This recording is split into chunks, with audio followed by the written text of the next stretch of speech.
A very warm welcome to everyone present over here. I, Janvi Rajesh Pawar, would like to introduce you all to our today's webinar session of TED Talks Introduction to Another Avengers Assembled, presented by Planotech Media House, Crafting Transformative Information. A webinar with unstoppable CEOs. Get ready for an unforgettable experience.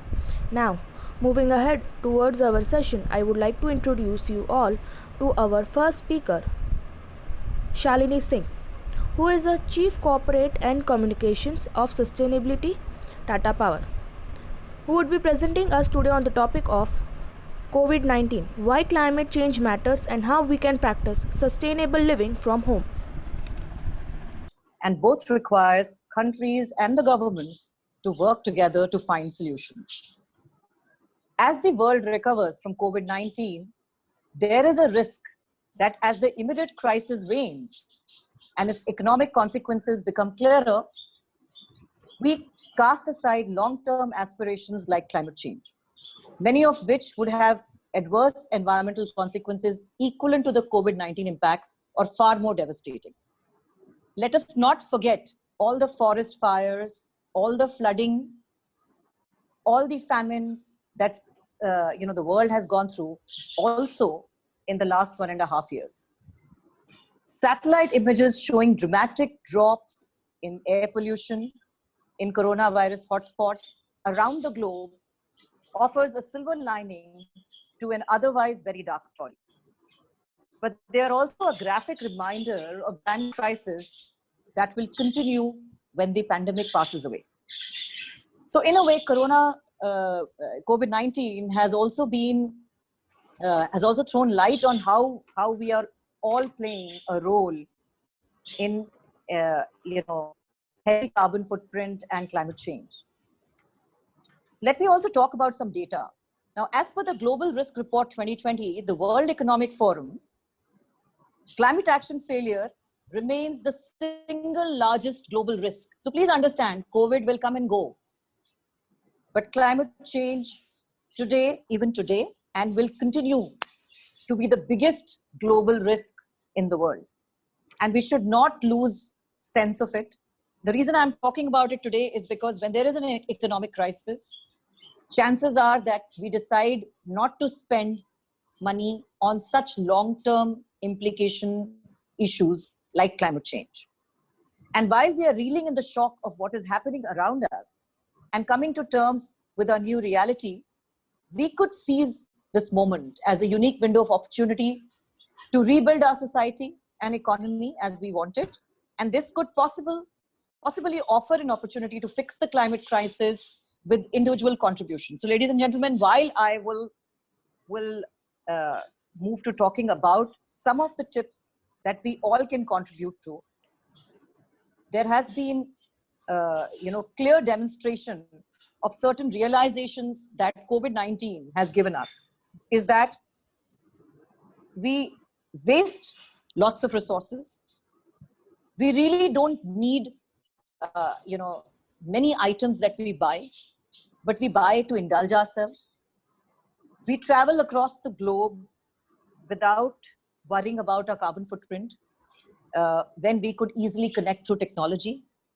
So human beings have been very wasteful, as far as the implications to planet Earth is concerned. And all of that has come to fore with COVID-19 crisis. The global community has shown that it can act to address a crisis with governments, business, and individuals taking measures and changing behavior in response to the pandemic. When we work together, even small personal actions, when put together, like physical distancing, virtual meetings in place of that, can make a big difference, helping us overcome huge challenges.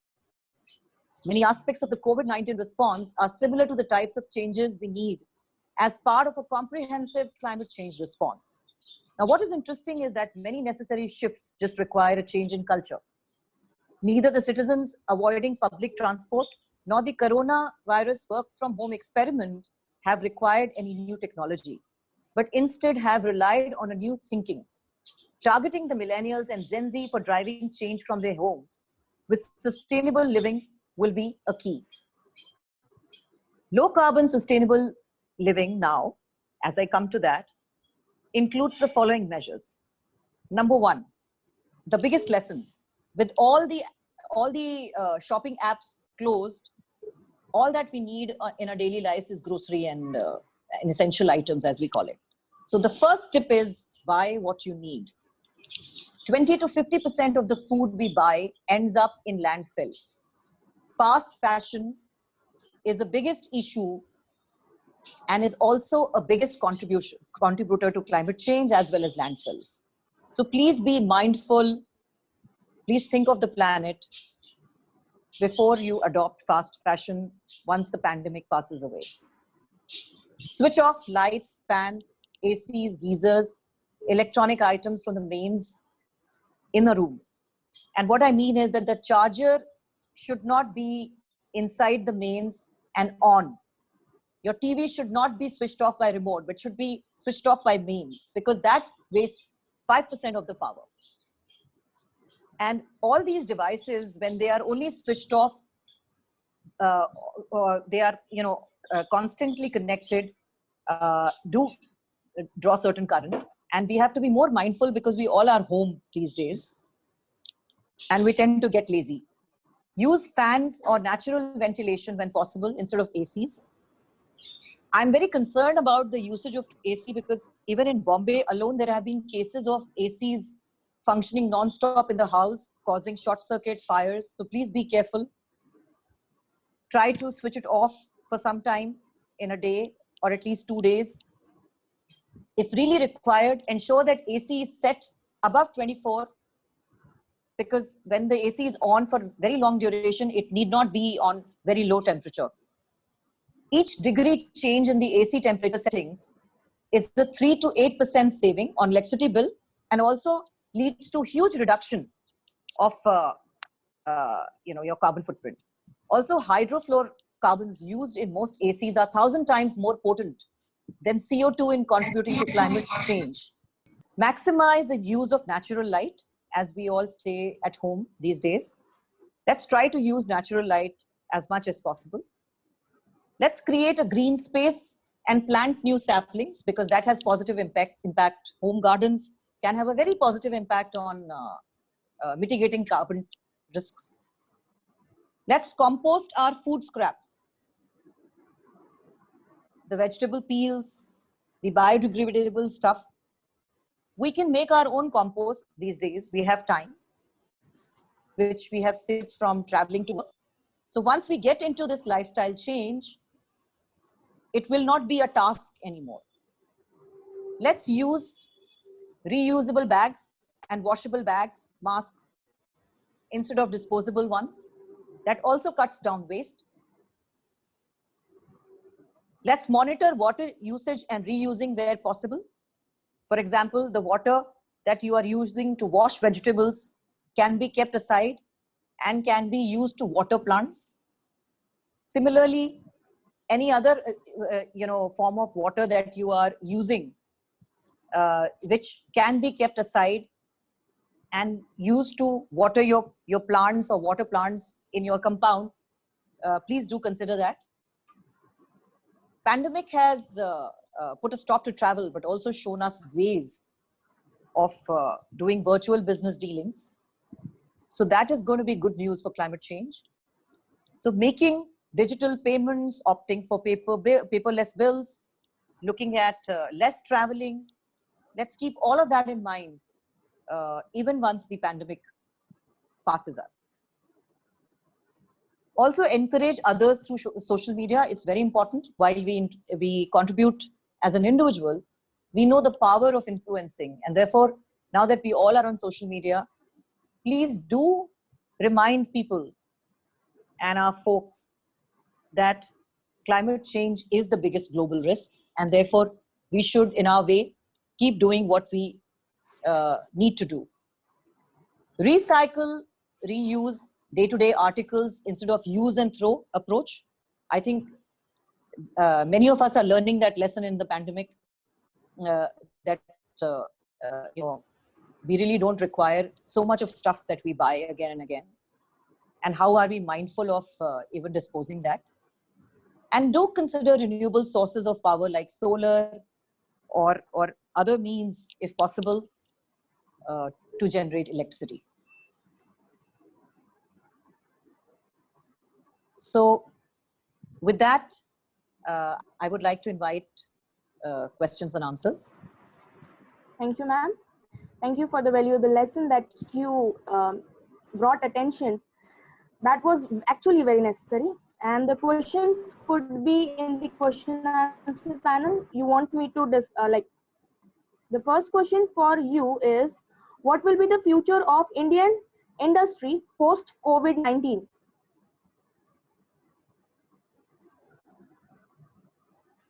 Ma'am, can you unmute yourself?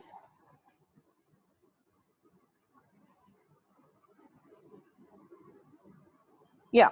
So if I heard correctly, the question is that what will be the future of Indian industry, right? Yes. Okay. Now that's a very, very difficult one. Yeah, but many of us know that we are already in recession, and the future of not just Indian industry but global industry uh, right now is not very bright. But we've also learned the fact that we that we can that we need to survive this year, this pandemic.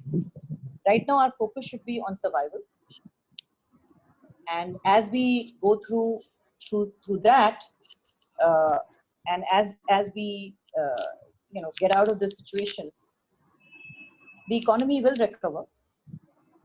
Uh, but there'll be changes in the way we work. So obviously, there will be certain industries which will take longer time to recover, like which are non-essential, as we call it, whether it is travel, whether it is,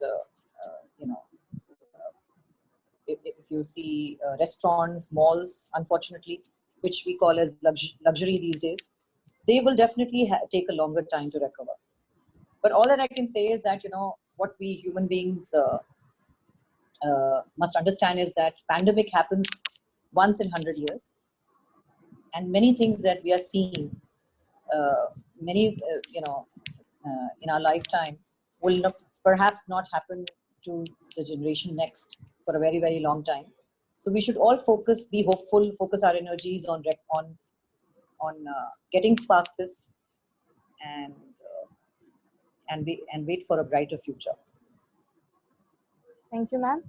The next question for you is, how will middle class people raise post-COVID?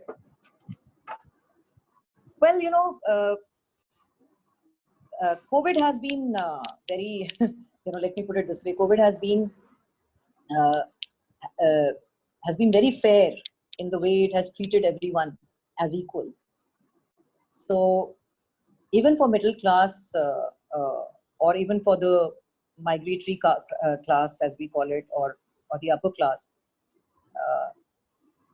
we must all remember health is wealth.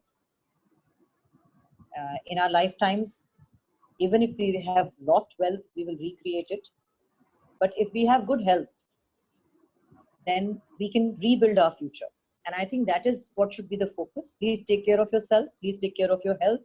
Please take care of your family's health. Please take care of your mental health, because that's very important to get past through COVID-19. That is the biggest wealth.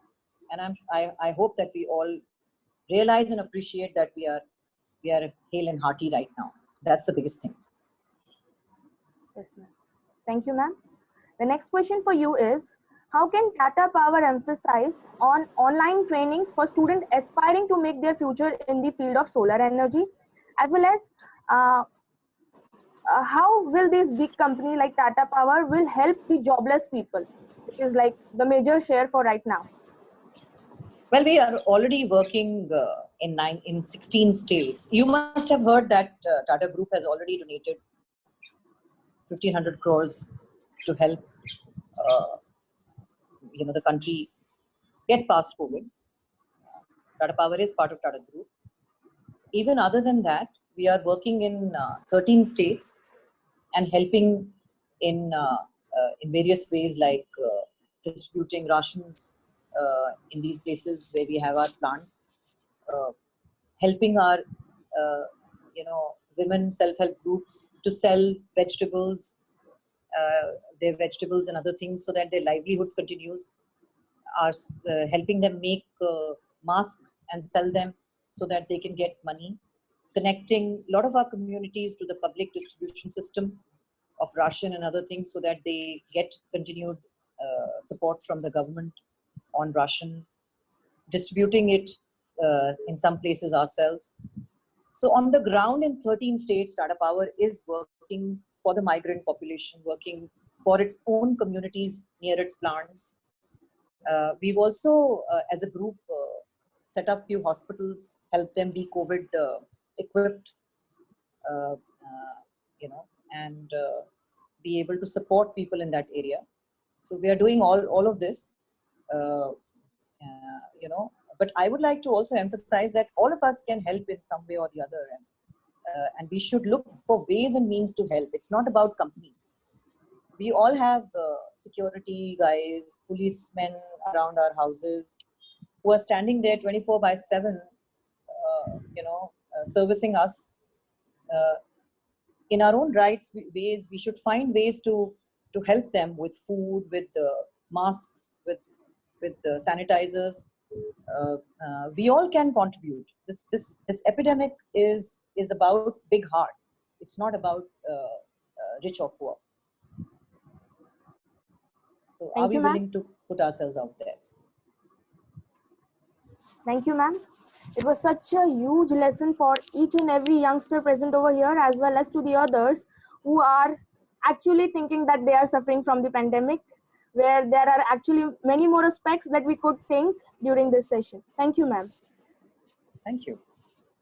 Moving ahead, I would like to introduce you all towards our second speaker, who is Khushbu Nangalia, who is actually an award-winning marketer, serial entrepreneur, and among top 100 LinkedIn members, who would be presenting us today on the topic of Rock You Personal Brand on LinkedIn.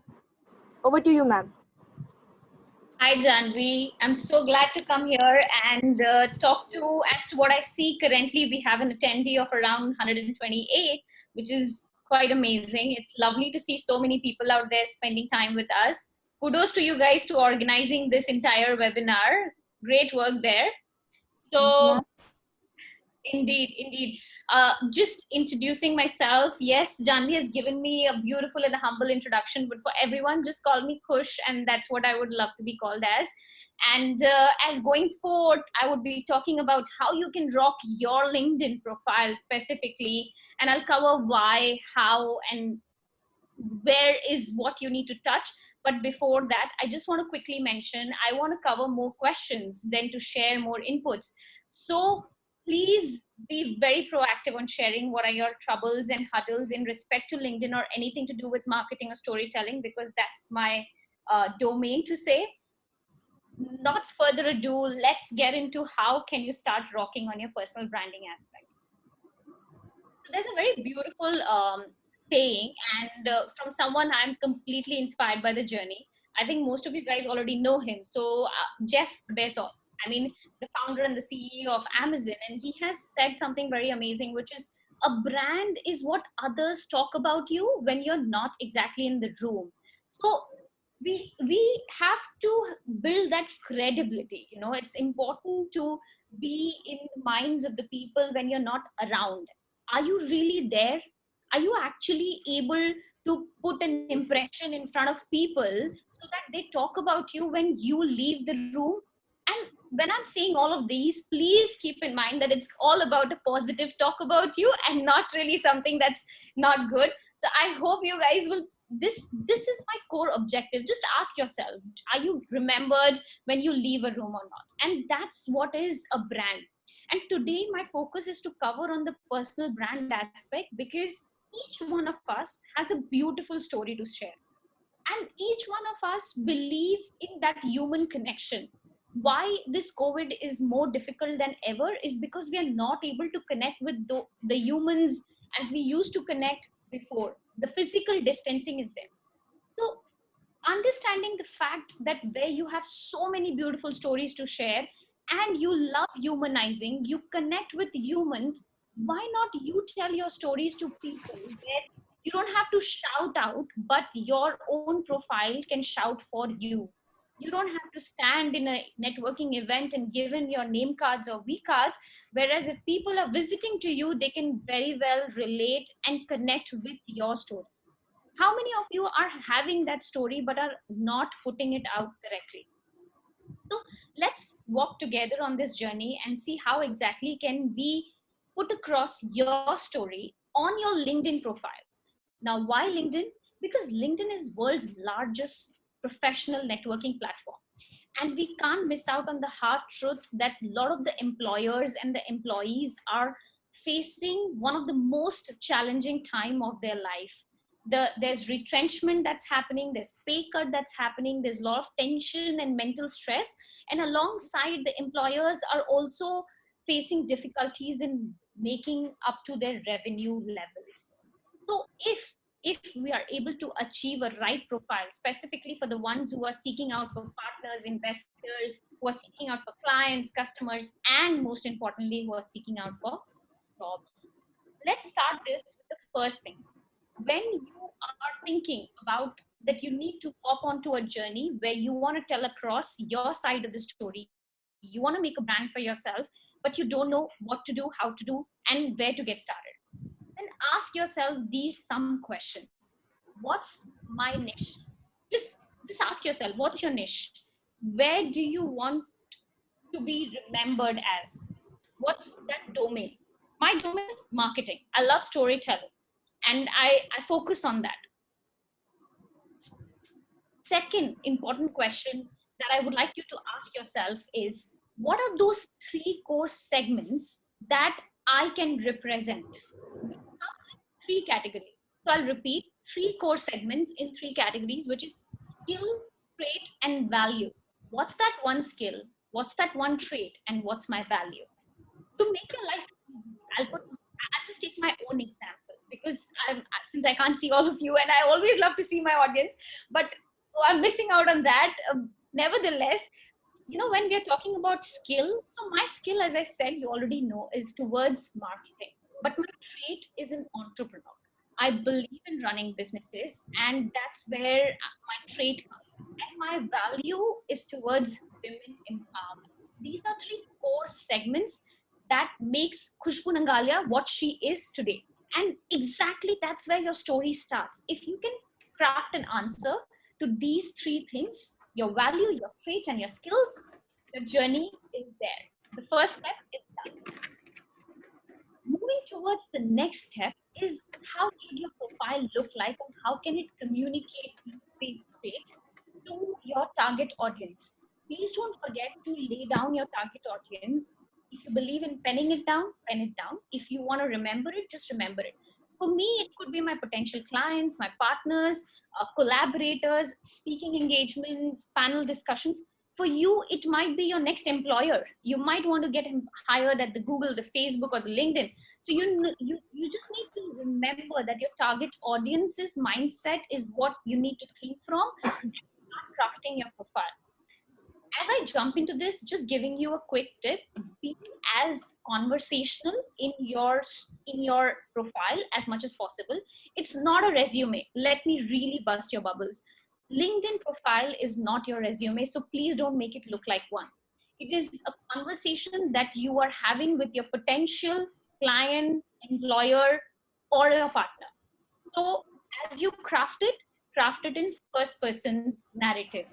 That's my one and the biggest tip, and make it as concise as possible. We know what the attention spans of the people have dropped immensely, so we don't have to write stories which were 3-page long. It has to be super small and concise.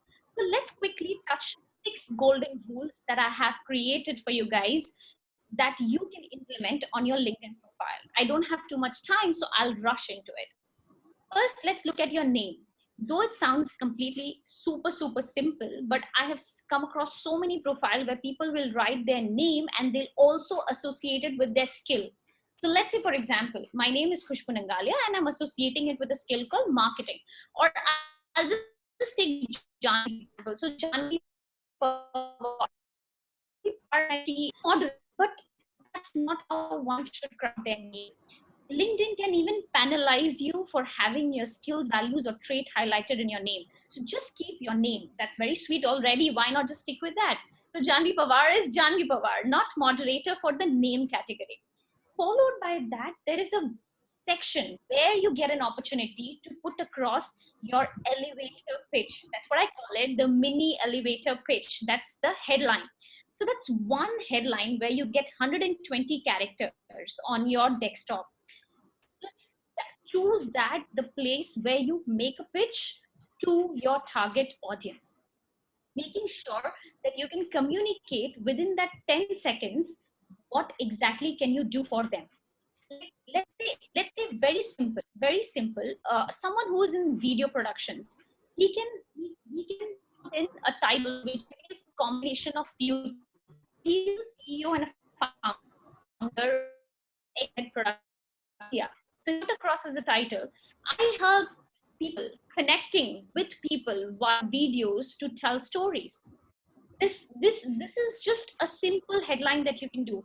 Or even better, if you are a pilot. Now you might be thinking, how will pilot craft a headline which is different from just writing pilot to Air Asia? Why not we have a combination of where the headline can actually put across your value, at the same time your unique selling point. So we can write as a pilot, the headline can be connecting people to the world by piloting beyond whatever is the number of the flight, let's say 1007 or whatever. So you choose your headline to be in a solution way, in a verb format, rather than only choosing it to be a CEO and a founder to XYZ company. Because nobody knows your company unless it's a Google, it's a Facebook, or we're talking about Tata, or we're talking about any large Reliance or stuff. So to be able to explain people on what you do in a sentence word format with your unique selling point highlighted in it will be the core objective of the headline. And now there's a quick trick to this as well. If you edit it on your mobile, you get 210 characters. Don't tell this to anyone. It's only for you guys. So just make sure that if you want a longer headline, go to your mobile, edit it, and you will get a longer one. Quickly going to the next one, profile image. As simple as it sounds, I have come across profile images where people are with their dogs, with their boyfriends or partners, with their parents. Please, guys, this is not Facebook, and let's not look at it. Let's do justice to the platform and come across with a profile pic which actually highlights you, your persona, who you are, and what you want to represent as a person. So if you are a photographer, you can actually highlight a peppy picture of yours, not really in a suit. But if you are an entrepreneur, you would like to put across a corporate profile of yourself in front of your people. But make sure your background is neutral. The lights are right. You are not smiling too much or too less. And at the same time, try to look at the camera. I'm sure you got a beautiful face. So these little things can get you more than 9x times connection and more 36 times messages on LinkedIn, just by changing your profile image right. Because imagine you go to LinkedIn and you're just searching for someone. Let's say you want to get hired in Google. So you would be searching for HRs or stuff. Google being a large company, they maintain their company's employees profile on LinkedIn. But you will notice there's too many profiles where when you search, you don't see the profile pictures. Ask to your heart, how much credibility is the person losing immediately in your mind as soon as you don't see that profile picture? Don't you lose trust on that particular profile? So this is a professional networking platform. That means you're not here to connect with your father, mother, sister, siblings, etc. You're here to connect with people you don't know. That's the mindset you want to build in the first place. If you're looking to get hired, then have a beautiful, approachable picture of yourself with the right lighting. so that the HRs can believe that you can represent their company. The founders can believe that you are the right fit for their company by just looking at the picture. And trust me, I being a founder, that profile picture makes a whole lot of difference whether I take an interview or my HR takes the interview. So that's where the change comes in. Going towards my fourth point, which is the hero banner. The hero banner is basically where you have your profile picture, you have a big poster kind of a rectangular picture, which LinkedIn allows you to upload it. Use that to highlight your core strength. Whatever you're best at, do that. So let's say Janvi, I'm really using you as a guinea pig, please. So let's say Janvi's core strength is towards talking to people, hosting events, and moderating it. Not knowing too much about her, this is just my guesswork. So please, this is just a guesswork here happening. So if she is a moderator and a wonderful host to an event, having a picture where she is hosting some of the core guests as her profile cover, and just putting a call to action where someone who's looking for a host, why not catch up for a virtual coffee? See, time is valuable for each one of us. We don't want to meet people or out of the blue. We want to really schedule things. Having a call to action in that cover is one of the quickest way to generate leads, which are near to warm leads. If someone needs help, they will DM, they will catch up with you and see. From there, your intuitions and your understanding comes into play whether how that a person looks at you after they look at your profile. First is, of course, it comes the name, the profile picture, and then the cover. Okay? So use that cover showing what you to help people with. And finally, talking about the most important segment, which anybody who is interested in you, after spending the first 45 seconds, this is where the decision happens whether they are doing more time, they're giving you more time or not, is where the description comes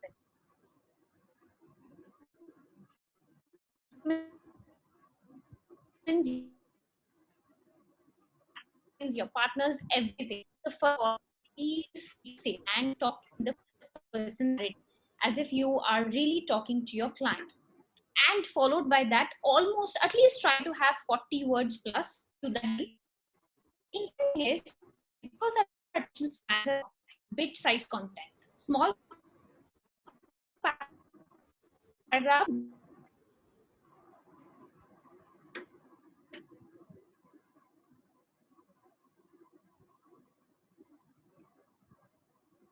things in life, like you've conquered a big project or you achieved something in your career. So that could be highlight. Then awards and recognitions. What have you been awarded as, like top 100 LinkedIn marketers, or in bullet points? Because when a founder, a CEO who, or let's say a HR comes to your profile, or let's say a potential client is looking for you, they don't have too much time. They'll just scroll through it, and you will notice our reading capabilities or attention increases if it's in bullet points arranged in order. So second heading, which is awards and recognition. Third is your specialty. What are you good at? Good at marketing, storytelling, oration, speaker, whatever. Just put it in this the listing format. Now, let's say if Janvi wanted to build a profile as a moderator, she must put across where has she already moderated an event. So if Janvi has already moderated events for Tata Consultancy or for Reliance, or let's say for Google, she's gone to their event and been a moderator there, she can put in as there as credibility. So hosted or moderated these events, and that comes in your pointer format. Client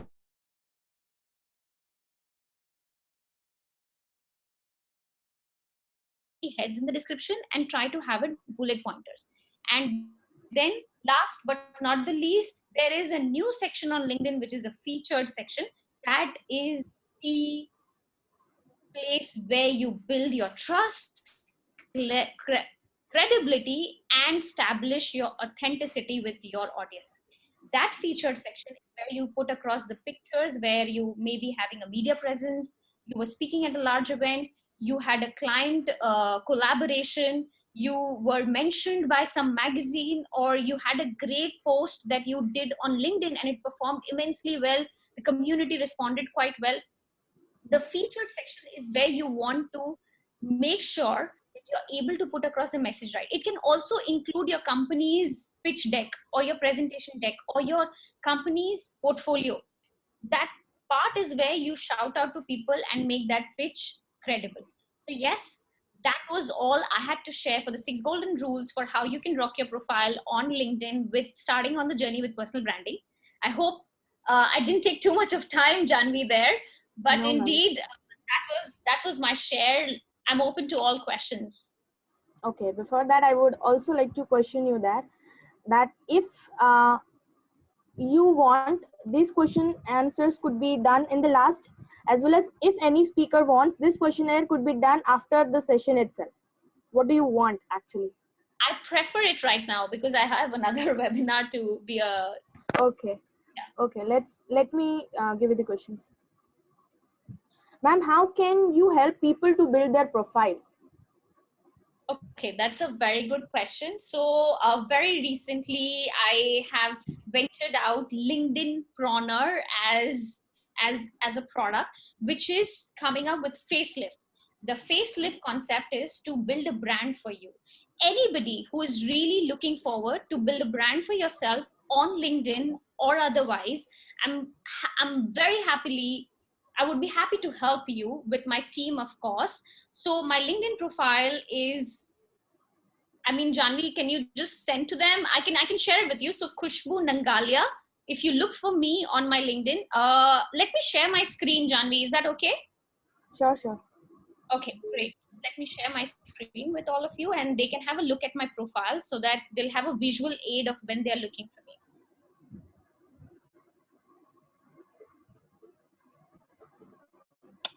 Yes, this is how my profile looks like, and you can look for Khushbu Nangalia. That's how my name is spelled for everyone who can see it. And once you're there, I will accept your connection request. Just drop me a personal message that you know about me from this event, so that I'll make sure that I accept the invite. Alongside, just let me know your interest, and I will try my best to help you with personal branding on LinkedIn. This is the featured section that I was talking about, just giving a quick preview. This is the feature section this is a new one that has the LinkedIn launched about a month and a half ago. Thank you, ma'am. The next question for you is, will I get jobs out of country from LinkedIn? Oh yeah, of course. Why not?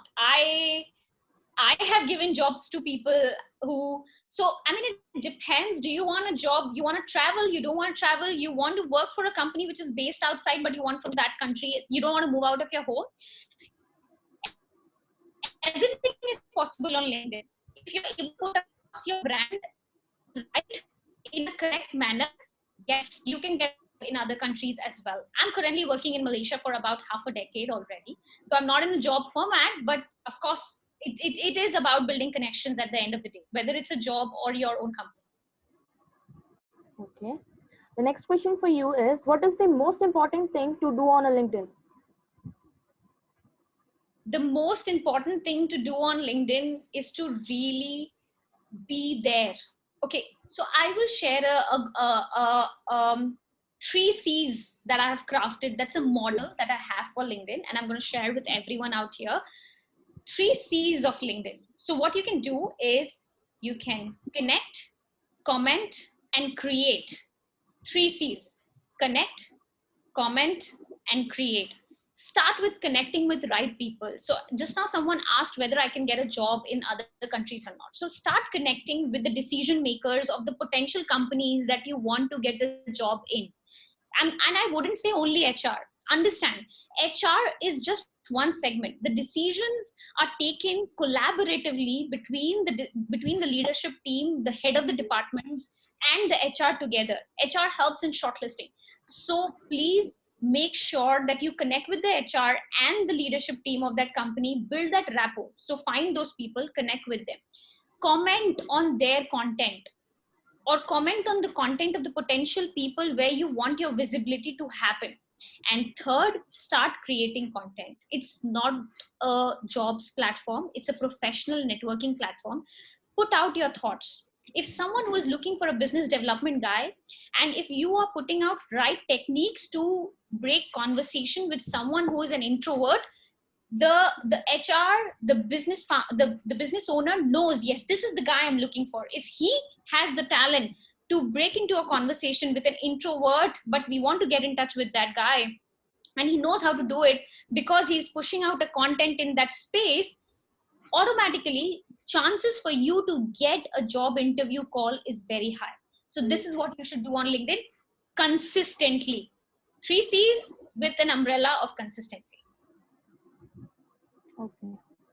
Ma'am, the next question for you is, how can we go live on LinkedIn? Okay, that's a privileged feature, which I'm glad to have it, the first one in Malaysia. But I'm sorry to say that it's not open to all the profiles as yet on LinkedIn. It's just only some profiles that has been able to access it. So, but there are some announcements that we internally got with LinkedIn, because we work very closely with them, that they will open up to more profiles. But at the moment, they're not. It's not there for most of the profiles on LinkedIn. I think 99% of the profiles don't have it on LinkedIn. What kind of profile are there in live profiles? Like, what are the what are the basics for that profile? Like, I think that's one question. Even I wouldn't know the exact answer to that, because I don't represent LinkedIn as a company. I'm just trying to help people build a personal brand for themselves on world's largest professional networking website.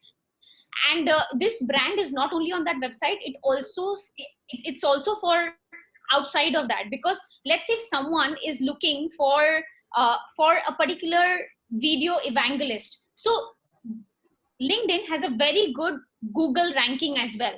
We also help you get listed in Google. That's where I come in, and I help people that not only on LinkedIn, but when people search for you, your LinkedIn profile on Google also comes in as listing. So I won't be able to speak on behalf of LinkedIn, but from my personal experience, people who have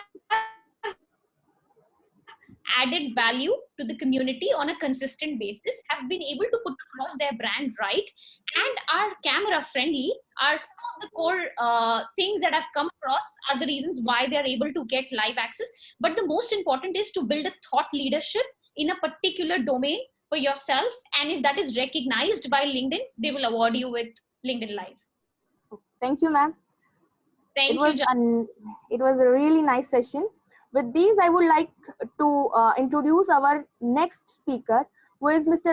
Indrajit Singh, who is the CIO and CCO of Blockchain Solutionist on the topic of cyber citizenship. Over to you, sir. Yeah, so good afternoon, everyone, and it's a pleasure to be here with galaxy of speakers today. And it's wonderful to listen to all with their experiences in different facets. And this is totally a non-technical webinar, so it makes me more interesting to learn from other counterparts who are the CEOs and the CTOs and the other higher hierarchy guys. And the topic what I'm going to be talking today is cyber citizen, and I think Khushbu made my life easier when I said when she was saying about the LinkedIn. Just an important fact, we all are on the social media today, and what do you think when you're using a social media? You may be thinking that you're the user of this particular media, right? And that's unfortunate. We are no more a user of any of this social media. We're the commodity, and this commodity is being sold. The data gets sold, you get sold, you have a tag, you have a price value for your data, right? And whatever data you're putting in, it's like it goes away. It's not yours. So having said so, with the COVID which has come in, and the cyber citizenship becomes so pretty important for all of us today to discuss, because we know that while we talk the country boundaries, we know that we have the rules of India, we have the rules of US, we have the rules of Russia or China, whatever country we have. We abide by those rules. We are very much careful about the fundamental rights of other rights which are there as a citizen, right? Now, when we talk of the cyberspace, and we know that most of us have imbibed the cyber or the internet when it came in 90s, okay? And that's what we are being called as the migrants of internet. Now, we are the people who are primarily on the internet, getting to know about the internet, okay, and working on it. But we've never been told the rules about it. And when you were a small kid, you had the rules which are being told by your parents, you are being told by your schools, your teachers, and everybody. Now think of the next generation which is coming. Okay, the one which are the Gen X or the millennials, is what we talk of. Okay, have you actually gone back and told them the rules of the cyberspace? I see most of the time when you're flying, and a kid is crying, you just give the mobile phone or a tab, and the kid stops crying. And thereafter, you just put it across and say, okay, fine, it's good. But have you ever noticed that? Did you ever tell that kid as to what he needs to do when he's on the internet or when he's watching those screens? So those are called the digital natives. And the digital natives are the ones who are born in this era right now. And the internet is the integral part of their life. And they're all multitasking, they're parallel thinking and multimedia. And to give you a point here, most of us would have heard about the boys' locker room. Where did it happen, right? The basics is that it's not that they did it. It's that did the parents teach them the laws, the rules of being on the social media? I think none. That's where our importance to teach this generation, even us today, about the digital situation. While we're having COVID, and you'll be surprised, we're the largest consumer of pornography right now, all over the world. There are 5 crore people who are watching pornography as I'm delivering this talk. That's what the problem is with us. Okay, but we don't know the rules of the internet. We don't know the rules of the cyberspace because the cyberspace is blurry. There is no, actual boundaries which are attached to it, right? And there are two kind of people who are there right now. One, they're the digital natives, which I told you, the ones who are born, and the immigrants, we are there, and the baby boomers, who are the ones who are, our parents. Okay, they're all consuming the networks. They're all generating huge amount of data. Okay, and they're all users of the social media, but we are not knowing the rules of it. And put across some more, the Gen X today or the millennials today are they highly connected. They have almost at an average 7 screens to themselves. They're actively involved in video games, right? And video games are played by them. At the same time, the video games are played by the terrorists, which exploit these kids to have the access through those passwords and talk. They got multiple handle devices. They're using instant messaging. They're using social network sites. Now, everybody talks of it, Snapchat, very famous that once you put a data, it's going to be seen once and it's all gone. But that's wrong, okay? The data always stays on, even if you're, deleted, if it's been seen by anyone. These are the guys who are the content generators, and they learn the technology very fast. So they are like really Gen Z, sorry, right? And some of the figures which I would like to throw at is that number of teens who are having the tablets, or the number of people who are having the social media, it is almost 81% of people who are using the social networking sites. Okay. Now just see, during COVID, the number of time you're going and watching social media, right? Your Facebook or your Twitter account or your LinkedIn account, it's increased multifold. And especially for the kids, we are just living at that. They are almost spending 7 hours was average before the COVID. And I believe after the COVID, it's all gone more than that, more than 10 to 12 hours, right? And they're using all the environments, okay, whatever form of the social media is there, right? So, and that's a bigger challenge for us because using technology is not bad. Using the technology effectively is important. We have to tell them the rules of this place. We have to tell them how they have to live about it. And how the newer generation today is adapting to this technology. Right? They're all susceptible to frauds. They don't mind putting their data, right? They, even if they ask any personal data, their holidays, they don't mind. They just put it. Okay. They make the fraudsters or the scamsters' job really very easy. Okay. And they love sharing photographs. And they are, and of course, the fraudsters who are there, they are like happy to see this generosity given by this generation, right? And they expect that the brands to take responsibility for trust and safety. They don't bother about it. And this is where the challenge today comes up. And if you look into your house itself, you will find how many times have you gone back and told your child about how to behave in the house. You in your house itself, you would have been told that, hey, look, you don't have to go to this village or this lanes. You don't have to need to go to this park. This is not good. This place is good. You should meet these kind of people. How many times have we told our kids about what we should not do, which sites to go, how to browse through the internet?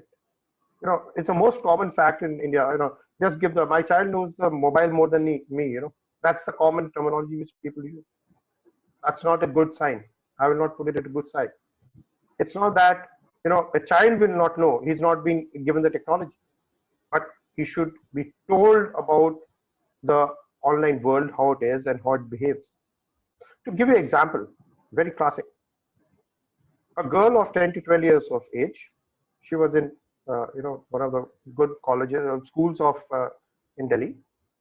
She got in touch with someone. He said that I'm a similar looking, I'm the same of your same school, and I need to meet you. They were chatting over the Facebook for quite some time, and he said, I want to meet you. And this kept on happening for quite some time, and she was reluctant to meet him. But somehow, he put the trap and said, we should meet. So when she said that I'll come and meet you. And when she went along with the driver to a place where that boy had told to meet, right? And he told that I'll be wearing a white shirt or whatever, or a blue t-shirt or whatever, right? When she saw that boy, she expected him to be around 12 or 13 years, same school. It was not that. He was a 40-year-old man who was there in front of him, in front of her. That's the challenge what we are facing. That's the problem what we are. So did we tell our child, see through what, you're going on to the internet? We tell, kid, create an account, but we never set the password settings or his privacy settings, because and you know it very well. There's so much of things in the internet today where we are talking, that the internet, the data is being sniffed through, data has been stolen, data has been taken away by people, right? But there's a privacy policy. Nobody reads. Even the kids, they're too small a child to read through. They click OK and they create an account. And unfortunately, the Facebook or Twitter or Google or Microsoft, any biggies, if you name them, they're taking away their data. And their data is effective because it can harm not only the child, right? It can harm the family. And there's a doxing which is being done so often now. Okay. And to tell you more, Facebook on 1st of February, they changed the policy of sniffing through your data while you're not even using the Facebook. So even if you're not using the Facebook today, your data of what applications you are using, what are the different bank accounts you have, what is the location of your phone, what's the location of your other stuff which is there, what files have been accessed. Even when you're not using Facebook, they're using it. You have a feature to stop it, right? But they're doing it, and we have given our consent. So primarily, we have to understand what are our rules of the social media, what's our rules of the cyberspace. Cyberspace is good, we can go gaga over it, but then what are the limits? How far is too much? What are the digital laws pertaining to it? What are the digital rights which are available? What are the, when we talk about digital health and wellness, I'll tell you one thing, interesting. We have the Fitbit, and most of us are very, very happy to say that I'm sharing my Fitbit details on internet. It's coming on the Facebook and all. 2013, somebody hacked into the Fitbit server, and he was able to take the data of when, they were having the intercourse or when they were having the different kind of activities or something like that. Pathetic is the state of affairs. They want to have different kind of data. They want to steal data. Something interesting which is happening more. Very recently, there's during the COVID, this called as extortion.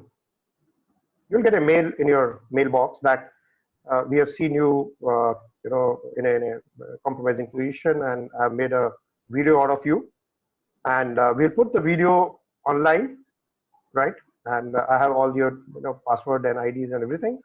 And if you don't pay Bitcoins, we'll make it public.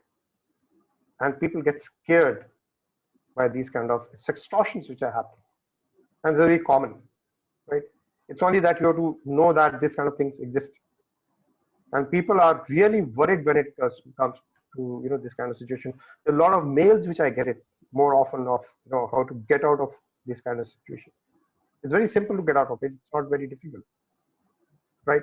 So you have to have the rules, how the digital commerce works, how your digital communication should happen, how your digital literacy should take place, what should be your digital etiquette, which are there, what should be your digital security, right? So, and digital success. So in effect, you should be knowing about the life which you're living in the cyberspace, right?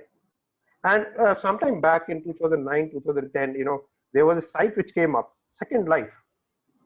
The Second Life was primarily a platform where people used to live the kind of life they wanted to do. Okay, so that's you have to be understanding about. You have to understand more of it.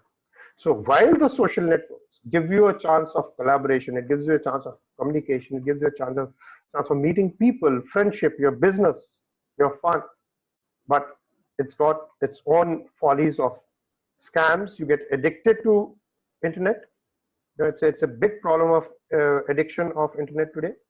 There are cyber psychologists who are there, who are practically doing a great job getting the kind of kids or the addiction of cyberspace.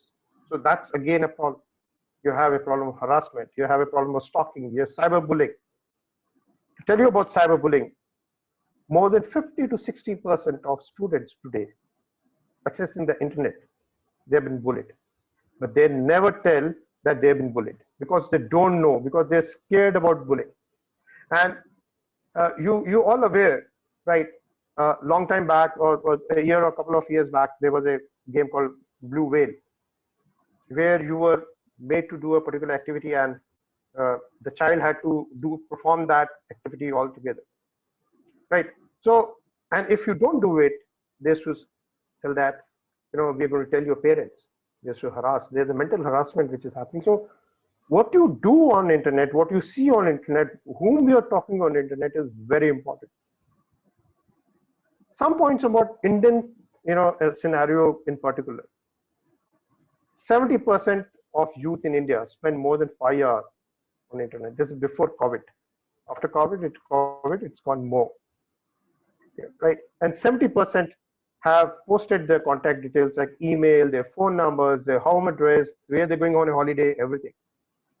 And the stalkers, it gives the stalkers a big opportunity to steal their data, to follow them up and lay a bait for a scam.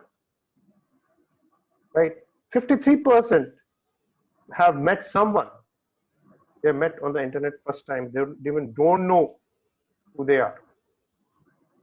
Most of them, around 63%, they don't turn off their GPS location, and that's a problem. We should never give the GPS location by default. And the worst is, and I brought out earlier also, that 60% of the parents even don't know what their kids are viewing online. We are in a situation where we have to teach the kid and we are kind of being ignorant about what the kid is doing. And that's what the cyber citizenship talks about. Thank Right. you, sir. And yeah. So to end, just to ensure that the digital footprints which are there are indelible. Once you leave them, they will never go away. So whatever you post on the internet should be thought of, it should be forethought. It should not be a knee jerk, and ensure that what you post doesn't hurt others, because if the same thing is being put to you, you get hurt. There's no point that you do the same thing to others. So with this, I, as my passing note, I tell that, be cyber safe, stay safe during COVID, and browse safe. Thank you very much. Thank you, sir. It was seriously a nice lesson for each and everyone present over in the webinar to have the cyber security. And thank you, Indrajit sir, for telling us some of the points that we should keep in our mind. Moving ahead, I would like to call upon our next speaker, who is Pratik Gauri, a serial social entrepreneur and Indian CEO, Fifth Element Group, who will be speaking us on the topic of how COVID-19 will expedite our transition from fourth industrial revolution to the fifth industrial revolution. Over to you, sir. Thank you. Thanks, Janvi, and it's an honor and privilege to be with all of you guys. And great to be alongside such amazing speakers. So I'll keep it very quick as well. So fourth industrial revolution, as all of you guys know, is all about the technological advancement that we've seen when it comes to artificial intelligence or Internet of Things or blockchain or 3D printing. And so we've seen all of that happening in the last decade. But what COVID actually helps us realize is we really need to transition from a fourth industrial revolution to a fifth industrial revolution, where we want to use all of these technologies and bend services back to humanity. It's shown us how important our planet is. I really enjoyed listening to Shalini where she was speaking about climate change. I was actually trained by Al Gore a couple of years back, and I'm an active proponent of climate change. And that's really very important. And what actually will help transition from, and by the way, talking about a lot of people here who would be running startups or not-for-profit organizations. So even if you think from a business standpoint, if you're running companies in the social impact space, actually you would be, there's a higher probability of you, your share value going up, and also, you making money, even when you tackle climate change on the side, right? So what I will just share you some examples of what I've been doing and what I think, how businesses would progress after COVID. So first, the first point is profits need to be aligned with purpose. So a lot of companies have actually been viewing profits as a separate thing and purpose as a separate thing.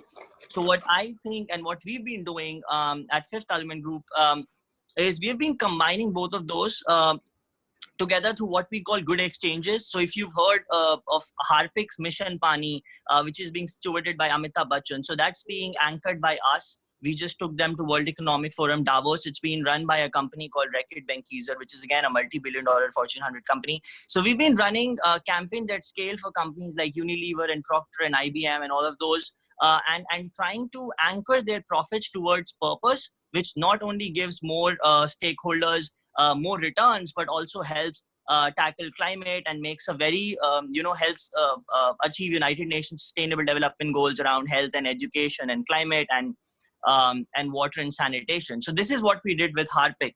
The second point I like to make is using impact investing in the ESG space, which is more about, again, environment, social, and governance. So if you're running a startup, okay, or a not-for-profit, we've been actually funding a lot for not-for-profits. We've actually funded Water for People and the biggest of the not-for-profits that you see by mobilizing money from marketing budgets and by mobilizing money from billionaires. So I work very deeply with the United Nations. In fact, last year I went to 25, 26 countries actually meeting billionaires and impact investors. And now we mobilize that kind of capital at scale towards not-for-profits and towards startups, because they're the way forward, right? So just to give you a small example of impact investing, one of my startups is actually a blockchain-enabled solution called Alt Control, where we are actually tracking through smart contracts of where the money goes and ensuring transparency in the donation space. So with COVID, we are running two very large $1 million campaigns to help migrant workers. And how we are doing it is it's very transparent in a way. So if you donate even $100, so you can actually through an app track where a dollar went, and until it reaches the last mile consumer, which is a migrant worker or any of the beneficiaries, you can actually track everything. So by ensuring more transparency and accountability, we have a lot of donor confidence and a lot of family offices with us who are actually donating a lot of money for COVID. So it's just started with COVID, but obviously, if you are actually looking for a crowdfunding campaign, get in touch. The third is what I would want to point is the way forward after COVID was be omni-win solution. So when I talk about omni-win, it's actually a win-win-win between four silos. What I talk about, so four silos, the first is the Fortune 100 silo. The second is the government. The third is social entrepreneurs, or startup people or not-for-profits. Okay, and the fourth is the impact investing community. So what we've done is we have actually brought all these four silos together, and we've been implementing omni-win solutions that scale. What I call, we've developed a global brain trust of a lot of billionaires and a lot of impact investors, a lot of celebrities, and we have brought all of them together to help startups. So if you're running a startup, I'm an investor myself. I've invested in a lot of companies. If you're running a startup in the social impact space, it could be either health or education or climate or water or solar or wind. Get in touch. In fact, one of my companies is actually helping startups which are doing a revenue of between 10 to 100 crores and helping them become unicorns. So we are working with a lot of the top companies and helping them grow to become unicorns and help tackle problems. But everything is in the space of United Nations Sustainable Development Goals. So this is my third point. The fourth point I would like to make, which is the last point, is that we need to use UN Sustainable Development Goals as a framework as we go along after COVID. So they've made a beautiful framework which actually makes our life much easier when we're talking about running businesses and using those business also to create purpose or to help the climate, etc. So all the SDGs are basically in the space of health and education or climate or water. So even if you saw the happiness curriculum that was just visited Melania Trump, so I'm on the board of that as well. So I'm actually in a lot of places trying to help achieve UN SDGs by 2030. We are still stalled by $2 trillion, but now we're bringing in impact investors, as I told you.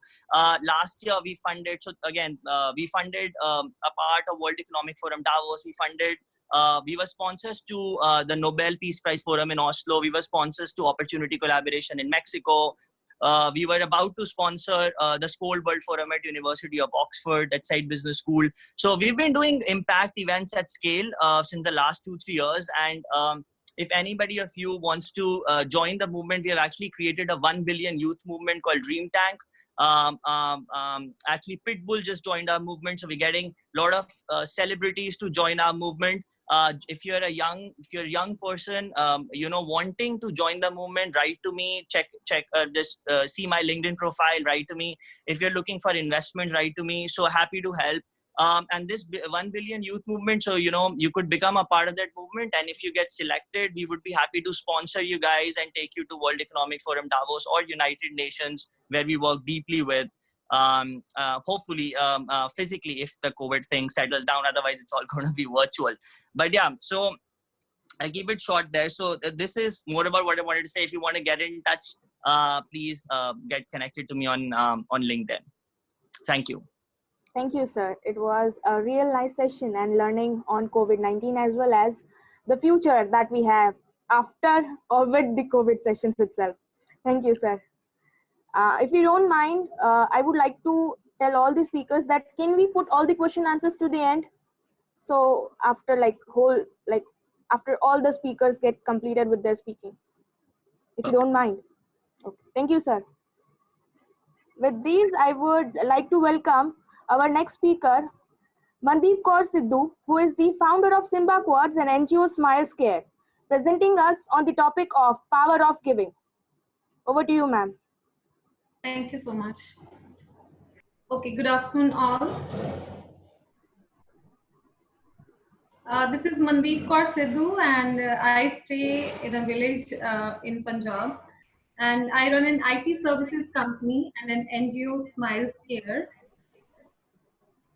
Uh, I have around 1 million people following my work, but most of the time in a year, I stay in my village. I run my business from here. Finally, I have settled in America, but again, 8 to 9 months in a year, I prefer to stay in here only. My objective is to generate more and more employment in my village and around my village. Along with that, I want to stay near to the people whom we can actually help and who need us most. So belonging to the rural background, this helps me a lot. So I could talk on IT services and I could take various topics, but this topic is very close to my heart because the giving and sharing with other people has changed my life, and I thought that I will, keep on sharing my secret sauce with everybody. So personally, my father runs a small flour mill in my village itself. I belong to a very, very basic background. Somehow my parents, they turned me to a university topper, and I studied in a local college. Today, if I see where I stand, I run an IT services company which is around 6 to 7 years now. It's totally a bootstrapped venture, organically grown venture. It's a profitable venture, a venture with zero loans and no outside investment till now. In this COVID-19 situation, in this COVID-19 situation, when many businesses, uh, उन्होंने सोचा कि अब हम करें क्या, but they came to a thought, they were stuck in their decisions that what we should do now. Our venture went for zero layoffs, and even I gave salary hikes to all my employees April onwards. So how could I take such a decision? Uh, from such a normal location, from such a venture which was never funded by anyone. I didn't took any money, though my parents didn't have also from my parents. So there is some value based uh, I could say implementations in my business which brought to such a beautiful decision in such a crisis today. So I also run a non-profit. It's Smiles Care, under which we work on various missions, like shoe giving mission. I started 50,000 shoe to give mission in Punjab. It's almost 4 years now, and we have covered almost 400 campaigns till now. So all what I always feel that whatever should I earn from my company, and even with the help of donors, I can say, but I should be the one of the biggest contributor to my own NGO. That is always my vision. So today I want to talk on giving because I implement it a lot in my life, in my personal life, in my businesses, and as well as in my non-profit. Wherever this one word always I keep in my mind whatever I do. तो जब भी हम देने की बात सोचते हैं, हम giving की बात सोचते हैं, हम sharing के बारे में सोचते हैं कि we should help people in some way, चाहे वो हमारे personal हो, चाहे हमारे employees हो, और चाहे outside society हो, always ये क्वेश्चन हमारे माइंड में आता है कि डू आई हैव इनफ. हर किसी को ये लगता है कि शायद मेरे पास अब इतना नहीं है to somebody then I will be able to help somebody. हम हमेशा एक courage बनाने की कोशिश करते हैं कि जिसको कहते हैं कि दिल बड़ा हो. So it's very important to have a big heart when we thought about giving. So giving कैसे आती है? How we can become such a person कि we don't feel anything when we share anything of ourselves. जब हम अपने पैसे, अपना time, अपना कैलिबर, अपनी नॉलेज किसी के साथ शेयर करें और हमें एक अच्छी फीलिंग आए, how we can achieve that level.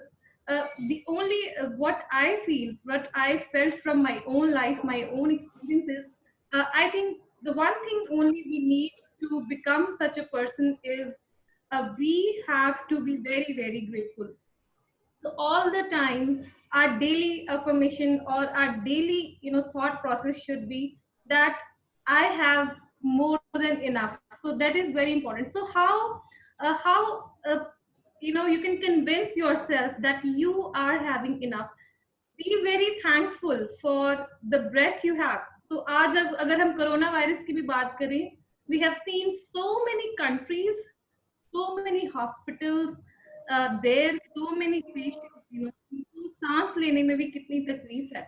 So आज हमें अपने घरों में बैठ के, we have realized that how much important is we to our own self. हम खुद कितने अपने आप के लिए important है, छोटी छोटी चीजें कितनी important है.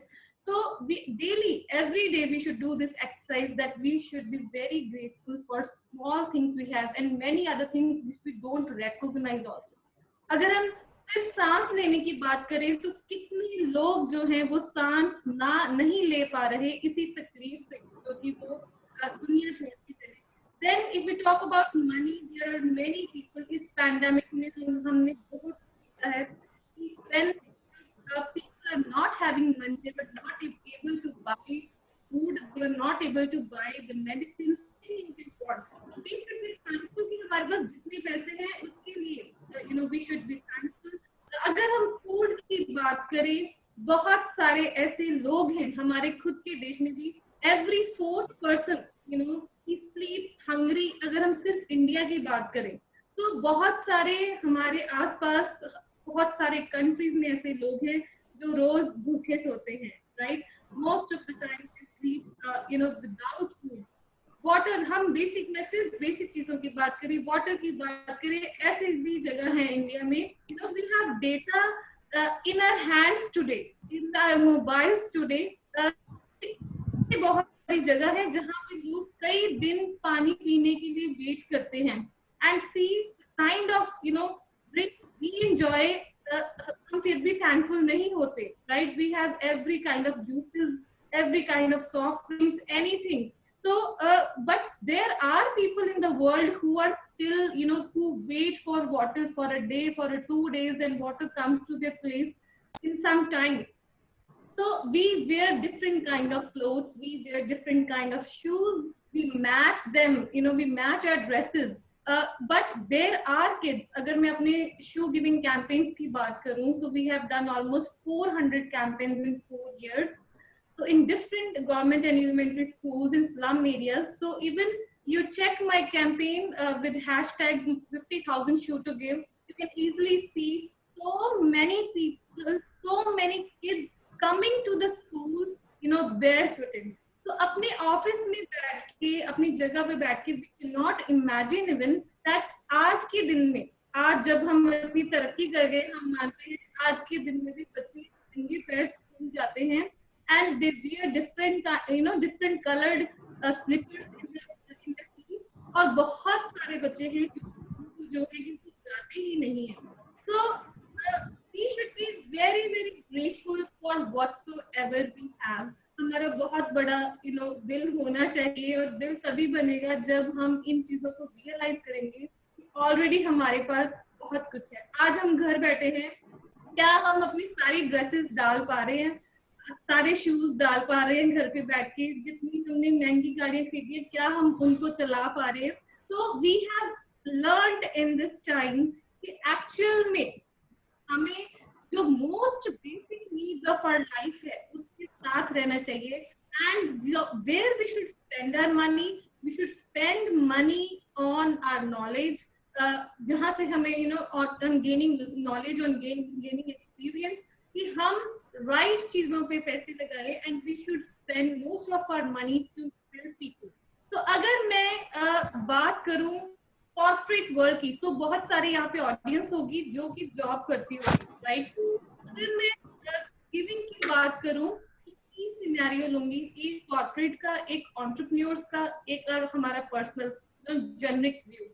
तो कॉर्पोरेट वर्ल्ड की अगर मैं बात करूं, so giving is not only in the form of money. हमने किसी की मदद करनी है, किसी की हेल्प करनी है, it could be in various ways. अगर हम जॉब कर रहे हैं, राइट, तो you should be very active in sharing your knowledge. For example, मेरा एक क्रिएटिव डिपार्टमेंट है, उसमें दो लोग हैं, एक को फोटोशॉप आती है, एक को फिल्म आती है, राइट? और जिसको ज्यादा अच्छी तरह आती है तो उसके ही हमेशा बॉस के सामने नंबर बन रहे हैं, राइट? बॉस थिंकिंग ये सबसे अच्छा। So you should be worried enough कि मेरे से जो जूनियर एम्प्लॉय है, how I should bring him to my level. हमें कभी ऐसे नहीं सोचना चाहिए कि मैं अपनी जॉब करने का सीक्रेट जो है दूसरे को नहीं बताऊंगा, दूसरे को स्किल में नहीं सिखाऊंगा, इससे जो है मेरी जॉब को खतरा है। तो how one should think in such a way that whatsoever knowledge I have, जो नॉलेज मुझे है, मैं सारी की सारी नॉलेज अपने जूनियर को, अपने साथी को, बाकियों को मैं ट्रांसफर करूंगा, ताकि I can vacate my brain and learn more and develop that curiosity to learn more. So it's very important to have that curiosity in yourself. You should be very much giving when you are doing a job, because actual में जब आपकी तरक्की इस पे depend नहीं है कि आपने कितने पैसे कमाए हैं, आपकी तरक्की इस पे डिपेंड है कि आपने कितने मैनेजर्स और क्रिएट कर दिए अपने जैसे, या आपसे भी अच्छे मैनेजर्स कितने आपने क्रिएट कर दिए व्हाइल डूइंग योर जॉब। अगर आप इसमें एग्जांपल लें टीचर की, ठीक है, टीचर जो है, आप हमेशा ये एग्जांपल अपने माइंड में रख सकते हैं कि उसके हमेशा मन में होता है कि जो भी जो एम्प्लॉय है, जो भी जो स्टूडेंट है, he should become a IAS officer, he should become a doctor, he should become somebody. So we have to develop that kind of interest. अगर हम बात करें कि the employees should they should work very selflessly in the companies. उनको कभी ऐसा नहीं सोचना चाहिए कि मेरी सैलरी कम है या मेरी तरफ कोई ध्यान नहीं दे रहा। अगर आप सेल्फलेसली अच्छे तरीके से काम करते जाएंगे, definitely you will gain that interest of the boss also. और आप ये कभी ना भूलिए कि आप सिर्फ, अगर आपकी सैलरी 30,000 है या 50,000 है, 30,000 50,000 यूज करके you are accessing the whole company, the resources of all the whole company. इसी तरह स्टूडेंट को भी सोचना चाहिए कि जब वो कॉलेज में पढ़ता है तो he is having access of thousands and thousands of books and such a huge campus. So learning capability जो वो हमें डेवलप करनी पड़ेगी, and we should be very much open and very much एक बड़ा आराम से अपनी जिंदगी को लेना चाहिए. We should try to think in a different way. तो लास्ट में मैं बात करूंगी एंटरप्रेन्योर्स की, बिजनेस जिन्होंने अभी खोले हैं या जो बिजनेस लोग करते हैं. It's very important. आज हम अगर सोचें तो very important to be a social entrepreneur rather than just an entrepreneur, rather just a businessman, right? अगर मैं अपनी कंपनी की बात करूं, पैंडेमिक के टाइम पे अप्रैल के मंथ में, right, we have given hike to all our employees and many companies have done that. उन्होंने ले ऑफ नहीं किए, अपनी सैलरीज नहीं डिडक्ट की.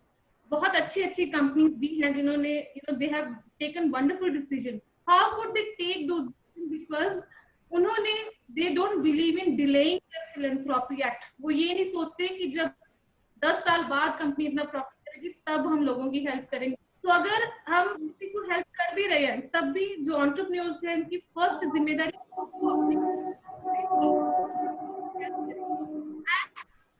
सेकंड पॉइंट मैं बोलना चाहती हूँ, they should be aspiring to establish profitable companies. Definitely ये हमारे अंदर जज्बा होना चाहिए कि हम अपनी नॉलेज को यूज करके, पेरेंट्स ने इतने they have given so much to educate us, अपने स्किल्स को यूज करके अपनी एक पूरी सक्सेसफुल ऑर्गेनाइजेशन हम बनाए, एक प्रॉफिटेबल वेंचर बनाए. But where to use that money, that is very important.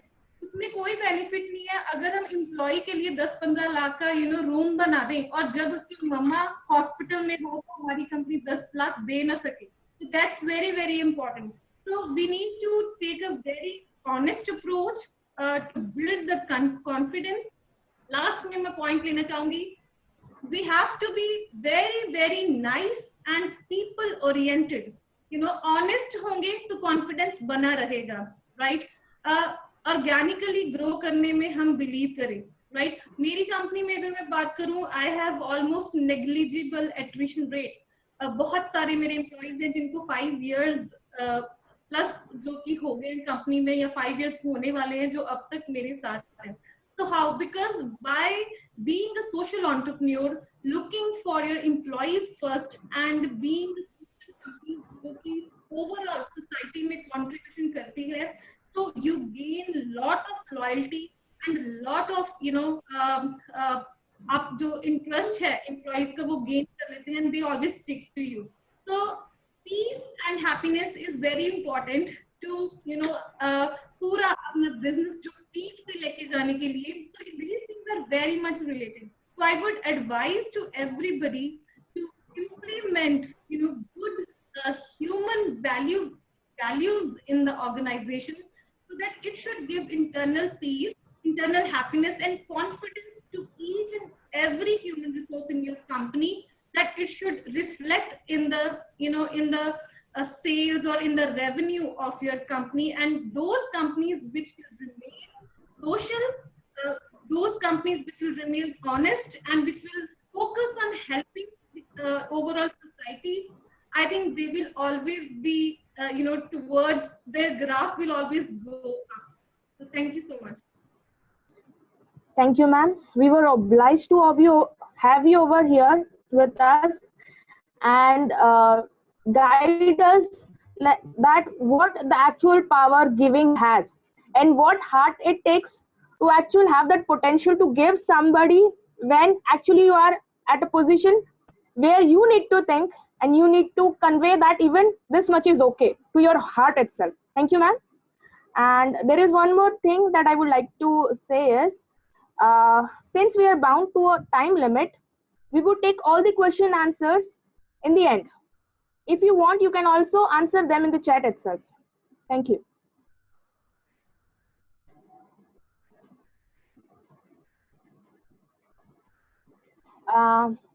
With these, I would like to call upon our next speaker for today, who is Samantak Badra, the founder, the sound, and a published writer and a Millennium Fellow, who would be presenting today us on the topic of not being content with the content.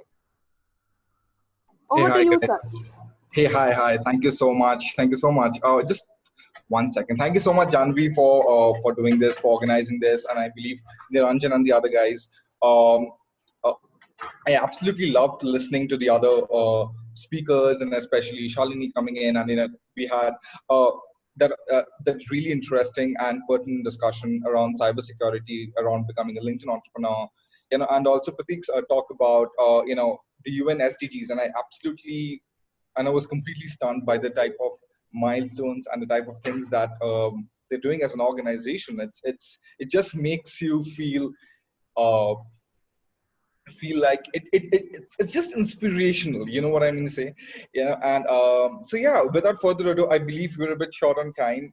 My name is Samantak, and just a quick one-liner thing is, sort of an introduction, one might say, is I've dabbled in 3 different sectors over the past decade or so, which is essentially, one is journalism and literature and media as a space, the other being marketing as a space, which is what I currently also spend most of my time on. And apart from that, I've also been in the social sector. I was a CSR professional with one of the Tata companies for quite some time, and I absolutely love the journey too. Yeah, so right now, at this point in time, in the current uncertain times that we live in, me as an entrepreneur, I've also been affected by that, because my company provides various kinds of branding, marketing, consulting services. We provide advertising services. We also provide offline experiences where we bring artists and brands together to create unique offline experiences, stuff that's not being tapped into much as far as we've realized in the scenario. But I really wanted to talk about how content today, about how content today is really has really become a sort of a formulaic way, a formulaic sort of a space, right? How content today it really has the power to transform or navigate the post-COVID world that we are slowly getting into as we speak. No one really knows what's going to happen in the post-COVID world. But one thing's for sure, like people, consumers, everyday people like you and me, we are inundated by advertisements, by brands trying to talk to us, by everybody telling us that they're the best, you should buy, by every brand trying to create aspiration, inspiration, what have you, right? You have all kinds of terminologies coming out, and that's how branding and marketing has always happened. Unfortunately, in this sort of a crowded space, what we have seen, and I'm sure all of you guys who are listening in, sorry, who are listening in on today would be able to relate with this. You would not be able to think of that one brand that completely stumped you with that Instagram post or that Facebook post or a YouTube ad or a TV ad in the last week.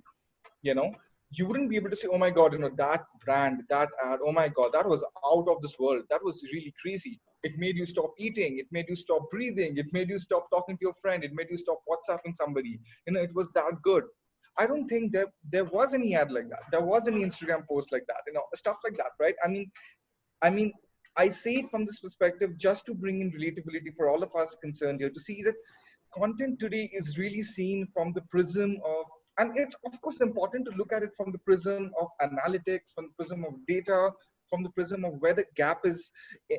Like you study the market, you look at all your competitors, you understand, okay, these 10 people are talking about ABC, but I see D is an unexplored space, so I'm going to talk about D. While that is a completely logical and sound approach, um, what we genuinely miss right now is a kind of and this is a very cliched word like breakthrough, disruption, but I'd still use these two cliched words to say that what we genuinely miss in today's world, or when brands are communicating with us consumers, the arm admi, is the disruption, is that factor of delight, is that factor of shock, is that factor which makes your eyeballs go big and round. That just doesn't happen as often. In fact, it just doesn't happen anymore. I mean, from that perspective, um, I just am not content with the content out there today. No matter how many agencies out there, no matter how many organizations, big and small, are trying to put out great content. But anybody here who's an entrepreneur, who's with a big company, who's with any company, I think you'll find this relatable when I say that a lot of the times when we put out social media posts, or when we create social media campaigns, when we're trying to do any of these things, you'll find that we are quite reactionary in nature. We say that, okay, great, like, I think right now is the best time to talk about travel, let's talk about travel. But you're not really asking the question, do I really want to talk about travel? I mean, as a brand, am i really am I really feeling genuinely about travel, or am I just talking about travel because everybody else is talking about travel, and because I've seen other brands get a lot of leverage by talking about travel? Example, right now there's a plethora of webinars, right? So the real question is, do I really need a webinar as a tool of communication for my brand, as opposed to, hey, let's do a webinar because everybody else is doing it, because it's a tried and tested way of getting great visibility, of creating great conversations? While I repeat that this second mode of saying, hey, others have done it, so why not we, is okay, but it does not really create the masala and the fun of of of the job in the first place, of creating great content. Where has that sentence gone in our conversations? Where are we brainstorming to create really great content these days? And from that perspective, I thought to just keep it really short, I'd just talk about three kinds of content which in my mind and in my viewpoint are three types, three labels that I've just created to for you to kind of be able to hold on to something in this talk that I'm giving. One is, of course, if I have to talk about content, one is romantic content. Yeah. When I say romantic content, I'm not talking about love stories. What I'm talking about is hardly do you see brands these days, romanticizing what they stand for. You know, is that Vim and not Vim? I mean, is that soap bar? Is that travel company? Is that automobile company? Is that a watch company? Whoever it is, or any kind of services, IT services, even B2B, could be anybody. But are you romanticizing your content enough so that your consumers and potential new consumers of your brand and your services fall in love with what you're selling? How are you creating brand evangelists? Evangelism is a very fancy word, but at the same time, are you sure that your advocates are really advocates for your brand? When was the last time you as a consumer really engaged with that Instagram post by a brand, and you spent a lot of time writing comments and having conversations similar to the way you have conversations on an Instagram post, which is published by your friend, right? When was the last time you actually had that sort of a deep-seated conversation with a brand's post? All of us would have to think really hard the last time we actually did that. The maximum we do is probably like, or if it's very functionally important for us, we'll say, where can you buy this? How do you buy this? Can you please? That's all that we do. I'm talking about romanticizing that content, building that romantic desire for your brand, for your service. In fact, I have um, if I think of some examples from the perspective, Hindu at one point of time had come out. I mean, the Hindu, the newspaper, they'd come out with this amazing campaign about saving sea turtles. And if I might just quickly read, you know, it was a whole page campaign on saving the sea turtle. Now Hindu could have just simply gone on to say, like, hey, like, hey guys, sea turtle, 50% of sea turtles across the world are becoming extinct. Hey, we are partnering up with this NGO and we want you to contribute. They could have simply said that, because that was their call to action. That was the goal. They want you to become part of the initiative in saving sea turtles. But they did not do that. They romanticized the content. And this is what they had to say through the ad copy. I'll just repeat because it's a bit old. They start off with the title by saying, "Meet the dumbest creature on the planet." They have your attention. Yeah. And then they go on to say, "Introducing the sea turtle. Such is its lack of intelligence that the average sea turtle, which is every sea turtle, if you get the drift, cannot even tell the difference between a plastic bag and a jellyfish." That says a lot when you consider that the jellyfish is the turtle's favorite food. As a result, the shelled idiot gobbles down floating plastic bags in the ocean and ends up choking to death. This plastic diet has reached an almost feeding frenzy that it has driven the species to the brink of extinction. Not irritable bowel syndrome, not a few rashes beneath that dense shell, but extinction. Idiots. Then there is us, humans. The most intelligent of species on this planet, or maybe even in the universe, until time proves otherwise. The perfect culmination of the evolution curve. God's blue-eyed boys and girls, the rulers of the pale blue dot, the masters of the land, the sea, and the sky, the bravehearts who tamed wild elephants, ferocious lions, and galloping horses, the thinkers who outthought the rest, the inventors of fire, the wheel, and the power to dream, the virtuosos who unified the world through language and made it a smaller place, the artists who painted ceilings divine, the singers who made the skies weep, the writers who paint history, and the visionaries who wrote the future. We are the wizards who turned air into water and water into light, the masterminds who harnessed energy and took firm reins of it, the brains that fought disease and delayed death, the Einsteins, the Teslas, and the Musks, the geniuses that put a vehicle on the red planet, a man on the faraway moon, and the plastic bag in the vast ocean, the same one that killed that stupid turtle. What would you do to help these victims of plastic pollution? And then they put the call to action. So if you see what I did there, the point simply here is that, I mean, they could have simply given. There's a lot of noise. If the others could kind of mute, the video. So yeah, so I mean, um,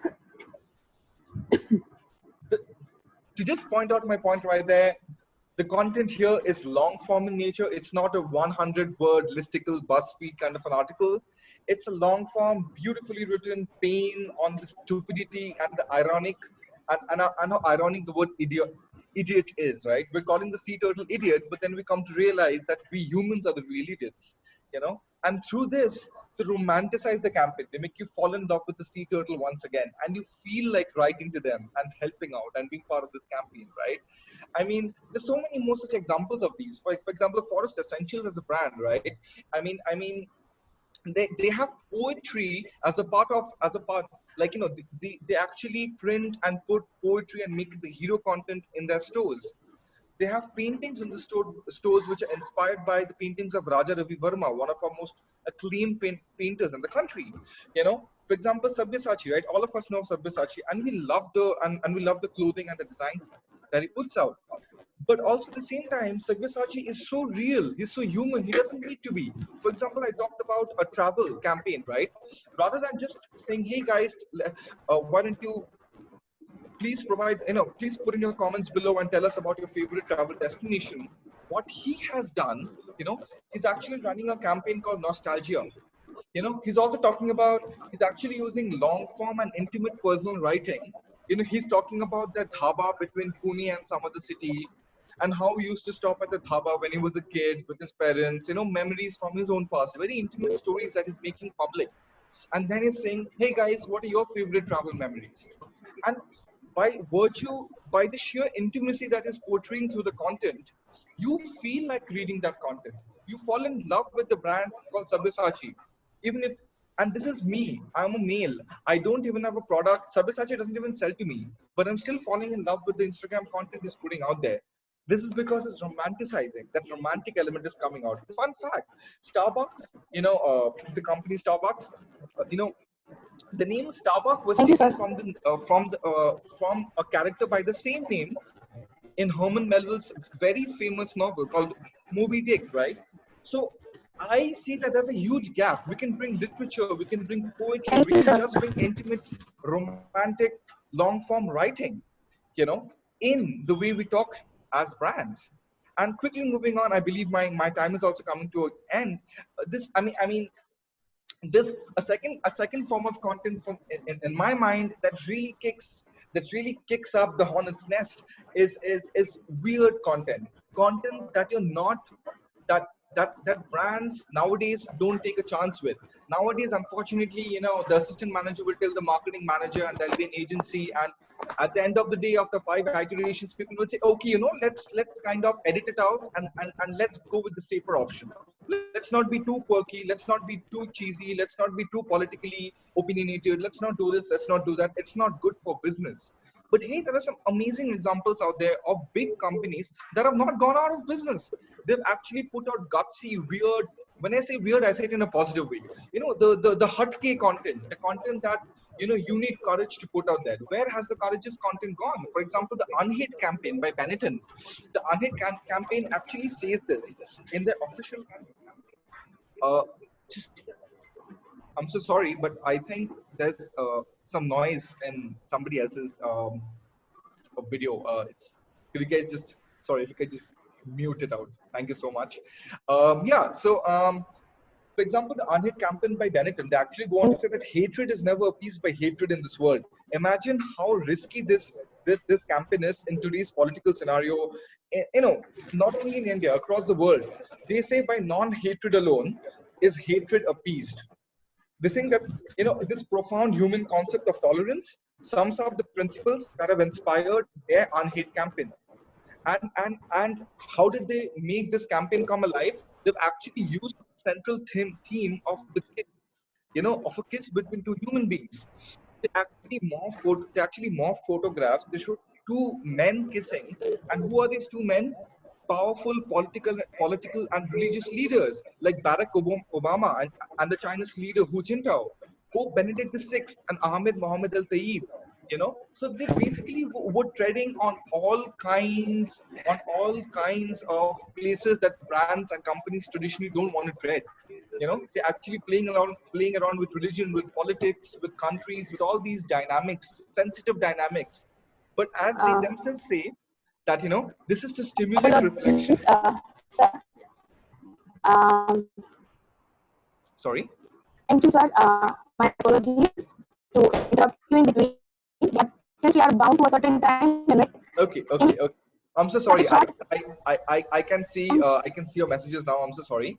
Yeah. So essentially, my point was just to give one line to summarize it is like weird content, romanticized content, and very transparent content. All of these three contents are something that's not found in today's world of content. And in the post-COVID world, genuinity is something that brands need to put the number one priority on. We have to start being genuine with the consumers. It's a very tough world that's about to come for us. Thank you so much for this opportunity, Janvi, and for Planotech. Thanks a lot, guys. Thank you, sir. It was nice to have you over here and get the ideas how we could overcome and how we could get actual content that is to be liked by each and everyone. It was so nice of you to have and teach us about how the content actually works. With these, I would like to call upon our next TED Talk speaker, who is Gaurav Gupta, the CEO of the CEO and Global HR of Life and Business Transformation Expert, who would be presenting today on the topic how to recession-proof your career. Over to you, sir. Thank you. Thank you, Janvi. Janvi, I'll do a quick mic check because I do not have a headset. Just give me a second. If I'm audible, just raise your thumb. Am I audible? Perfect. Yeah. So thank you so much, Planotech Media, and thank you, Janvi, for moderating this. And very good afternoon to all of you. I think the galaxy of speakers here was really wonderful. I got a lot of insights, a lot of learning today. Some of this I might use in my next videos and my next book. Is it okay, Janvi, to share my screen? Yes, sir, it is. Janvi, am I audible? Yes, sir, you are audible and you can share your screen. Okay, good afternoon, everyone. My name is Gaurav Gupta. I am a life and business success strategist. I'm also the CEO and global HR with a company called Zipnotech, which is a startup. I'll skip over my accolades and achievements just in the interest of time, but just to highlight a couple of them. I'm an author, a TEDx speaker, and a part of a Guinness record-breaking attempt. Okay, things are tough. The time which we have now to actually confront the pandemic has resulted in a lot of job losses, pay cuts, and hiring freeze, which would ultimately lead to a concern which everybody has. The economic slowdown is right here. Industries which are directly hit are travel, tourism, hospitality, manufacturing, automobiles, ancillaries, startups. But your career is something which is most important thing for you at this time. So what is it that you should do in this time to recession proof your career? Well, my favorite quotes and my favorite, I would say, influencer is Alice Walker. She says the most common way people give up their power is by thinking that they do not have any. Whatever the situation outside is right now, whatever, however harsh it is right now, the reality is that there are things which are in your control. And in the interest of time, I would like to share with you 9 steps on how to recession proof your career. These are some things which I have used and I've seen observed people who are at top of their careers use and do this. So very quickly, the first one is my favorite, which is called the sharpen the saw. A lot of us, especially people who are in the middle of their careers, we approach our profession just like the woodcutter who was frustrated because his sharp saw was very blunt and he didn't have time to actually sharpen his saw. Do not be like that woodcutter. It's important that especially during these times you invest in sharpening your saw.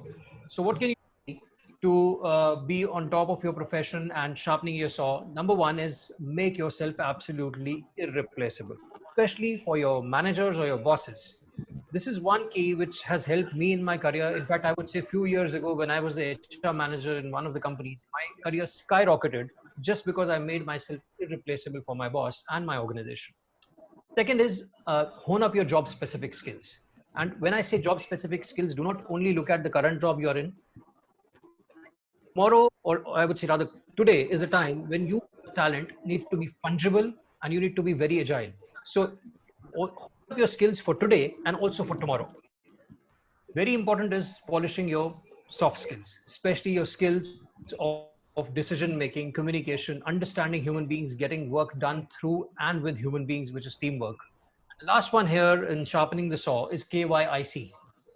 I'm sure many of you would be wondering, you've heard of KYC, but what is KYIC? KYIC is nothing but know your industry and your company. It is very important if you want to be irreplaceable and if you want to win the game. You have to understand what are the opportunities in your industries, what are the threats in your industries, and within your company, what are the places, skills. If your current job becomes replaceable, then where else can you fit yourself? So that's sharpening your saw. The second thing, which is very important, and I picked up this one from the management guru Tom Peters. Tom Peters says that we all should do something called resume think. Now, what is resume think? Resume think is a wonderful concept which says at the beginning of every year, look at your resume, and at the end of the year, look at your resume. During the year, you have to be very sure that you pick up those projects that will enhance your resume and make you more sellable at the end of every year. And very few of us actually go that way. We just take our jobs for granted. We are so busy 9 to 5 that we do not really get into a resume thing. So pick up the projects that will add value to you, add tremendous value to your company, to your department, and also fill in the gaps that nobody else can fill in, especially in your company. So if you do these, your career will definitely be recession proof. The third one and the most important one here is find your compass. I do not want to use the chat box right now because in the just keeping the paucity of time in mind. But I'm sure 90% of people, they do not have a professional mission statement, a written goal that okay, this is what I want to achieve in 1 to 5 to 10 years in my career. The moment you write down, that is the time when you actually get clarity, and that clarity leads you to focus, and that focus actually makes you passionate about your career. So if you want to be on top of your career and make yourself truly recession proof, have a professional mission statement, get clarity, focus, and passion. And the most important one is do a SWOT for yourself. SWOT stands for strength, weakness, opportunity, threat. A SWOT analysis helps you understand where you are currently in the market, how sellable you are, how future proof or recession proof you are, and what is it that you need to work on. And from that from that SWOT, pick up your weaknesses and work on those weaknesses. My favorite management guru is Ken Blanchard, and he says, feedback is the breakfast for champions. It's important if you want to stay recession proof or you want to keep growing in your career, you need to continuously seek feedback. And who are the people from whom you can seek feedback? These are your mentors. These are people on your team. They could be people working for you, people working with you. And teams are not just the teams at your workplace. Your family is also your team. Your friends are also your team. Of course, your colleagues are your team. So seek a lot of feedback from these teams and also from your managers, supervisors, and bosses. This is again my favorite. Discipline is the key, especially in these times when majority of us are locked down. If you are disciplined, you will be much more sharper. You will be on top of your game. You'll be able to manage your states, your mental, emotional, and physical states. So it's important that you stay physically fit, mentally fit, spiritually, and emotionally fit, because human beings are a complete entity. You're not just a body, not just a mind, not heart, not soul. You're a combination of all these, and all have to be attuned. So do a lot of physical activity, do a lot of mental activity, build relationship, be in touch with your family, talk to people, meditate, be more centered. And the most important one I would like to highlight here is be very, very financially disciplined. A lot of people right now have a concern that what will happen to my finances. I would say this is the time to revisit your financial discipline, because there are a lot of things which we do which are not necessary, as in the beginning the first speaker Shalini said. There are a lot of things which we do not really need, but we are actually spending time and money on those things. So be very, very financially disciplined. Create a very strong network, and this is something which will take you places throughout your career, not just in these times. Join networks, communities, groups, and associations. Also stay in touch with people, because your network is your net worth.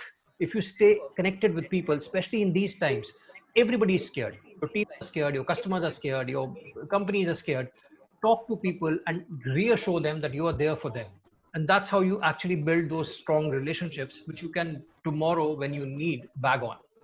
Attend conferences and events that will keep you upbeat and kind of abreast with all the things which are happening in the economy, and volunteer for projects, volunteer for support, volunteer to be a kind of a mentor to people.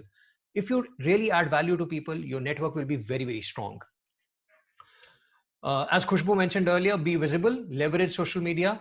Right now is the time when you can, if you cannot move out, at least there is no stoppage or no lockdown on the virtual world. Be present on all the social medias, make the best of it. You can be seen as an authority, and this is the right time to do that. Start something, start a blog, start maybe writing a book, and you can get plenty of guidance there. You can create your own portfolio, you can share a lot of valuable content on LinkedIn.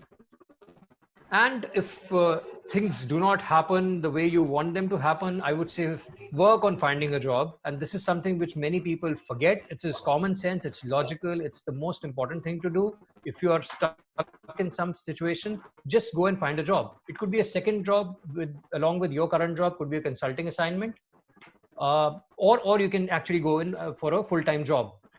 Important things when you're looking for a job are 4 important things I would like to highlight. Number 1, build a relationship with a very reliable recruiter so that you are on the top of the mind recall for them. Have a professionally written resume. A cover letter is must, and definitely practice your interview skills or hone up your interview skills. And lastly, I would say if none of this works, I would say if opportunity does not knock, what should you do? Go and build your own door. Yes. What are your alternate options? If today you're actually told by your organization, quit your job, we don't want you, what are your options? Start thinking about them right now and take action. Can you be an authority? Can you be a coach, a trainer, a mentor, a guide, a speaker, an author, or anything else which you can do? Also, I would say look at your bucket list. There are a lot of things which we all feel that we'll do someday. Maybe I want to open a restaurant, maybe I want to pursue a career as a singer, as a writer, as a painter, or anything else.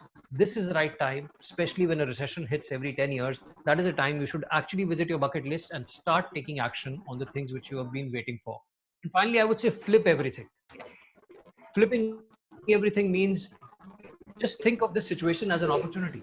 What would you do to take advantage of this opportunity? What are the things which people, economy, and the world would be needing after COVID-19? That is your opportunity. Think through that and create a business or something wonderful out of this.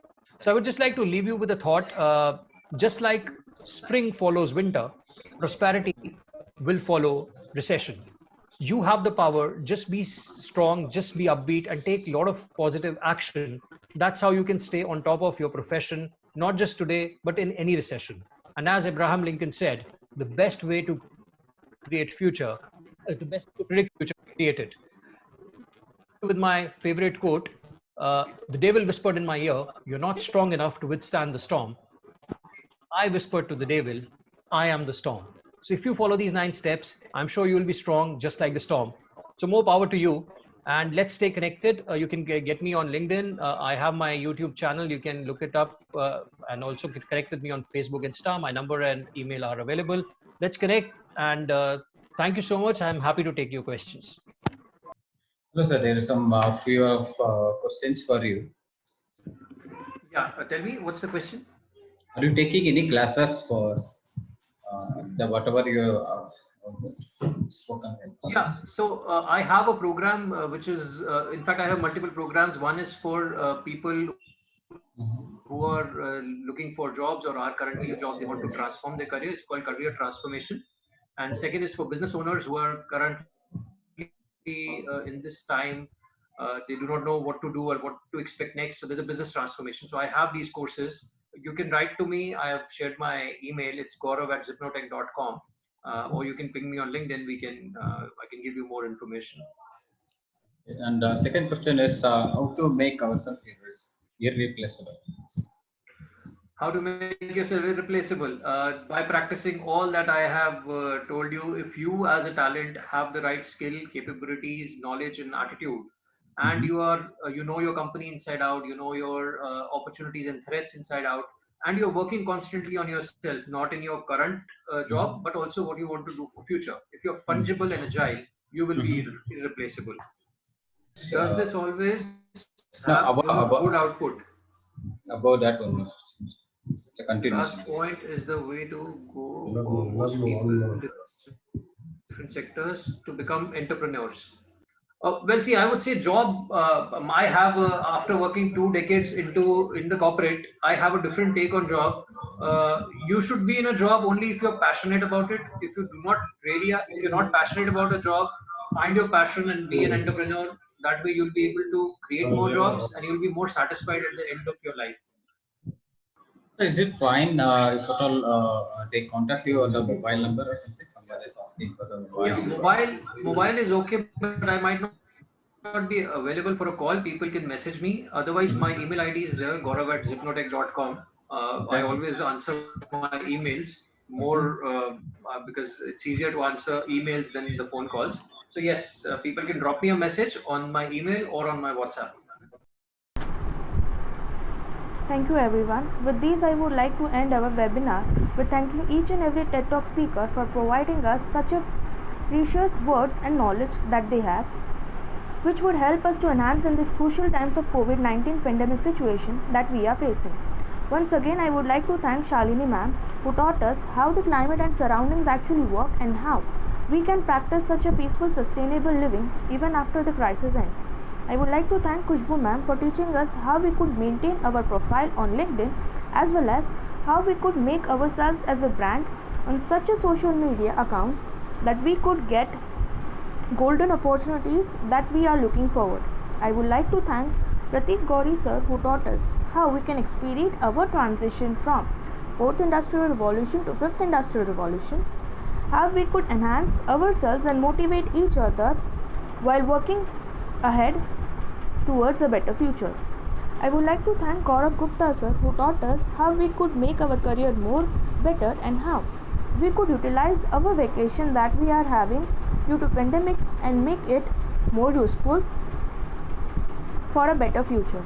I would like to thank Indrajit Singh sir for guiding us and letting us know that what citizenship actually is and how we could protect ourselves as well as the society by maintaining the certain barriers that we should always keep in mind while working on it. I would like to thank Mandeep Kaur Sidhu, who taught us that what actually the power of giving is and what is the happiness that we gain after providing someone who needs it more than we have, especially when even we don't have much in our hands but still our heart wants to provide to others. I would like to thank Samantak Bhadra, who taught us actual content is and what it makes an impact on the other reader while reading it, how we could make it more better and interesting. With these, I would also like to provide a special thanks to the Planotech Media House for providing us with such a platform to gather such a phenomenal speakers for sharing the knowledge as well as skills. Thank you, Planotech Media House. Thank you, everyone.